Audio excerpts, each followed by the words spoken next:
5 to 7 minutes to speak, and everyone's taking it. And I thought I was going to be able to borrow some time from other people because I was one of the talkative ones. And I was able to kind of keep it down a little bit. So, as you heard people talk about their personal statements that Roger worked with us, and we were it was so much information that we already knew about ourselves, but it was on paper. So it was just like, wow. For some of us, it was like, oh my gosh, I'm like this? Wow.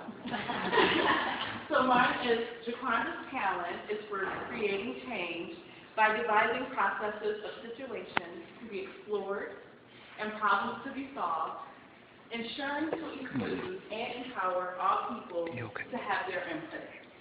She is driven to use her talent to be a leader who is socially independent and has opportunities for freedom of personal expression and having influence and control over her environment and her success. With a genuine sincerity to help others, give of her time and resources and energy to aid others. She tends to do this in a gregarious, persuasive, inspiring, enthusiastic, daring, and determined manner. So let me really explain what that is. My experience with ZPLA can actually do this. So when I first learned, about the program, I felt like it fell into my lap. But looking back, I feel like God put me in its path. And I received a letter from Sherry. She saw my name in the paper because I spoke at a city council meeting. And so I saw it, and like Jarrell, I Googled it. If there was I don't know if you put the website, I don't even use that contact me. So I Googled it, and I couldn't find it. So when I got the information, I read it, I said, oh my gosh, this is such a great idea. And so I remember the first day, and it was just in a room full of people with so much passion. It was so much diversity, and I mean, it was people that do greatness. Even though a lot of people were quiet, you could feel it, like someone said. You could just feel it all over the room. So it was just really exciting, and I think at the end of the day, we all realized that we were already leaders. It just highlighted the leaders that we were. And so for me, it was a journey. As a young girl, I was the oldest sibling as well as the oldest cousin. One, and they kind of did what I told them to do, so that was kind of like my first guinea pig as a leader. And they listened to me, and I was like, wow, I can send them to the store, they get whatever I want, and I never had to do anything. And another thing about me as a young child is I always wanted to help people, and my first tangible experience was volunteering at the PAC. I had no clue why I was doing it. It was offered to us as one of my teachers, and I signed up every week to do it. And we never people, but we knew that we were helping people that didn't have a home or didn't have food. And just being able to set up for that was so amazing.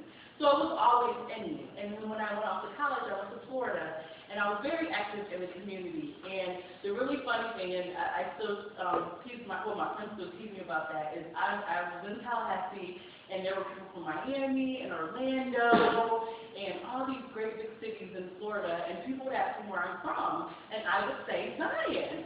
And of course, everyone was like, where is Zion?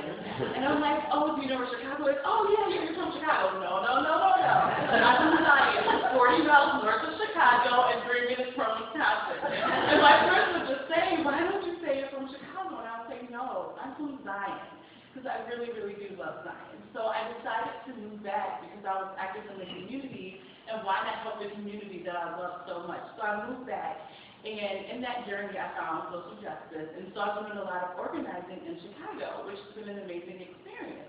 But it was some type of void within me, and I realized I need to come home. I need to be in Zion, in this area, doing what I love to do. And so ZPLA has been instrumental in helping me find that path to get there and fill that void.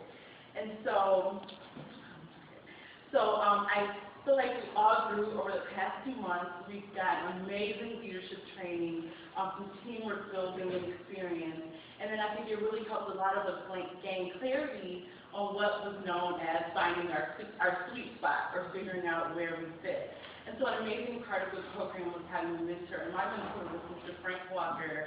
And it was so amazing because he was at Shiloh when I was in 5th grade. And so when they, Sherry said, Mr. Frank Walker agreed to work with you, I just thought it was so amazing because I remember in 5th grade when I was a young girl, he always told me, he's like, wow, you're something special. You're a leader. We're going to read about you in the papers one day. And I was a young girl. I didn't know what that meant, but I remember it so clearly. And that was one thing that I learned from him in our conversation is that a lot of times leaders don't even know that they're leaders. Other people recognize it in you. And so that was something amazing. And then I also enjoyed talking about the power of a paddle as an educator and administrator. And then also him telling me with just so much emotion that to never give up on yourself, never give up on your goals and your dreams, and never give up on your family. So it has been a great experience to have that relationship, and I hope that it can just truly continue and flourish, and it's been so exciting. I just want to thank Sherry and Jean and Roger, Nan, Angel. Just thank you guys so much for taking a risk with this program, and then for believing in us and then encouraging us. You guys really pushed us. And then above all, thank you for loving us. It was so much love now. And I'm such a mushy person. So I was like, oh, I feel the love in this room. to put us all together. And I really hope that we all can work together. And I also have a favorite part of the song that when I get to heaven, I don't want to get to heaven with a life on full.